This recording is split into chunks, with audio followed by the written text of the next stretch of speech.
भगवान शिवानं त्या नर्मदेला जवळ केलं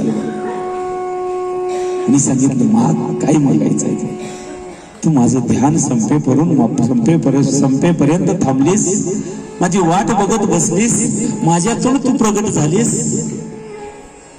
म्हणून तुला मी नामकरण करतो, नाव देतो, नर्मदा.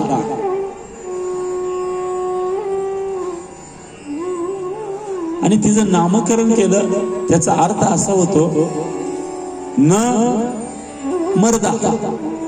फोड केली तर तुम्हाला इथं कधीच काही निगेटिव्ह किंवा नकारात्मक काहीच मिळणार नाही. आणि नर्म असणारी ती दा म्हणजे दायिनी, दायिनी म्हणजे आई. नर्म मऊ मुलायम अशी असणारी ती आई, अशी असणारी तू नर्मदा. जो कोणी तुझ्या कुशीत येईल त्याचं आयुष्य भविष्य आणि तिला मुक्ती देण्याचं कार्य तुझ्या हातून घडेल, असा आशीर्वाद शिवाने दिला. आणि त्या नर्मदा माईला पुन्हा शिव म्हणतात, आणखी काय हवं ते माग. त्यावेळी ती म्हणते, प्रभू काहीच नको, तुमच्यापासून आले, तुमच्यातच विलीन व्हावं, आणि जो कोणी माझ्या तटावर येईल, स्नान संध्या करेल, त्यांना मुक्ती मिळावी, हेच फक्त माझं मागणं आहे. आणि पुढं असं झालं, भगवान शिवाने आशीर्वाद दिला, आणि ती अमरकंटक म्हणून वाहणारी ती नर्मदा जुळू जुळू जुळू वाहता वाहता वाहता अरबी समुद्रापर्यंत गेली. ही सुरुवातीला नर्मदा नदी ज्यावेळी वाहत होती ना, त्यावेळी पश्चिमेकडून पूर्वेकडे वाहत होती.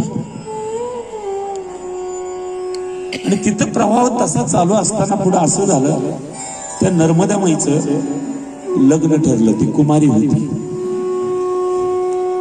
लग्न ठरलं. ब्रह्मदेवाचा मानस पुत्र त्याच्याशी लग्न ठरलं. तोही नदी स्वरूप होता.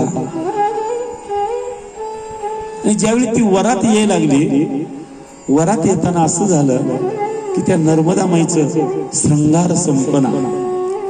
त्या नर्मदा माईला एक गुलबकावली नावाची मैत्रीण होती. पुढं असं झालं, ती वरात आली.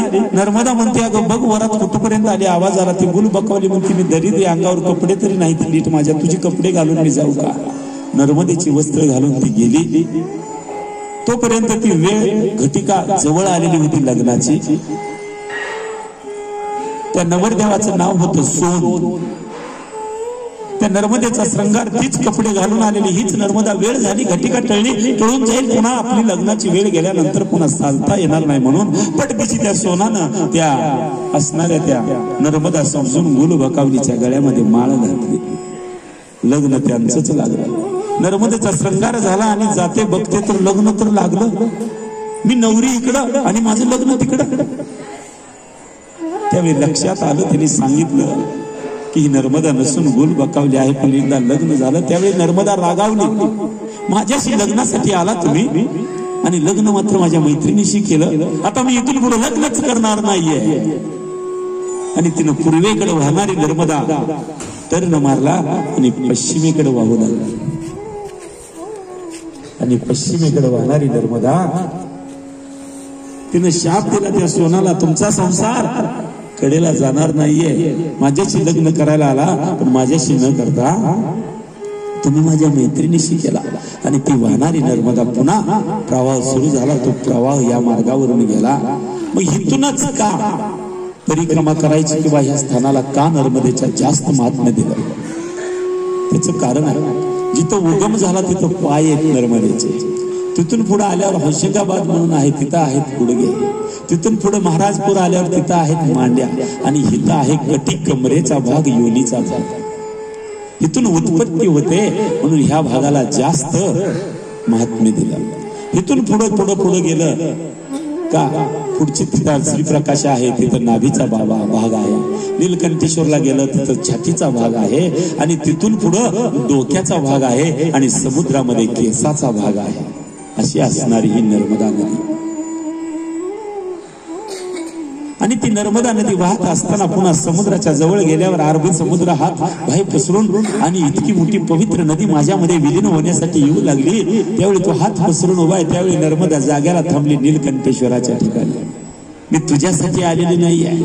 मी जिथून आले तिथेच मला जायचं आहे. माझा शिव जर मला घ्यायला येत असेल तरच मी पुढे येते, नाहीतर मी इथंच थांबते. त्या अरबी समुद्रातून भगवान शिव प्रगटले.